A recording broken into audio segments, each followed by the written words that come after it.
the impetus for behaving properly is identity. And without an identity, there is no will to do. Every single invention, every single creation by modern man happened because the peoples had a cohesive and independent identity. People who choose to forgo this, forgo the fundamental nature of mankind, which is one of tribalism. The idea of the secularist, modernist left, equating progressivism, is that a constant forward motion and movement away from white identity specifically, with all other identities intact, will lead the country and the world into an identityless future, into a future with little to no respect for personal identity and for the lands in which a peoples have a history. But this is purely false and inaccurate. This is merely a spell of another cycle of human history in which the peoples were not able to make it into the higher levels of thinking and off the planetary matrix. This is just purely another example of a time in which people invested too much efforts in modernity and technology and lost the sense of themselves that created that initial investment in the first place. But we're facing a time that is truly turbulent. People are growing into very, very, very degraded ways.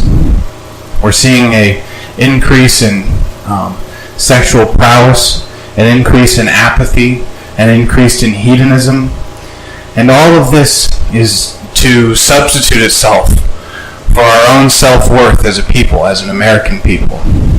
Our people died on the frontiers of this country for this land. They bled in battle for this land. They starved to death as their fields were burned to the ground in this land. And we are told that we are to just lie over and let the border remain open. For what sake? For what chimeric, futuristic, beautiful promise are we to do this, you might ask? Why? Why is it that we must give this up?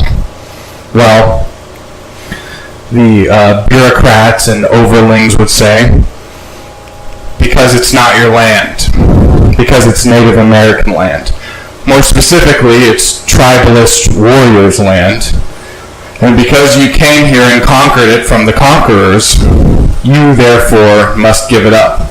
Because you chose a path of egalitarianism, you must complete it, and in doing so, destroy your place on this land. That is their statement. That is their stance. We as a people must move past identity, though. Identity is a positive thing, and we must strive for identity. But ultimately, power is the only thing that matters in today's day and age. We may think that we are powerful because we hold guns, and yes, we are.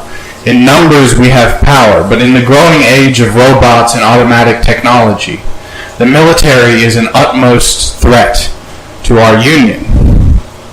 If we are to gain power, we must gain access to the ear of power in a democracy.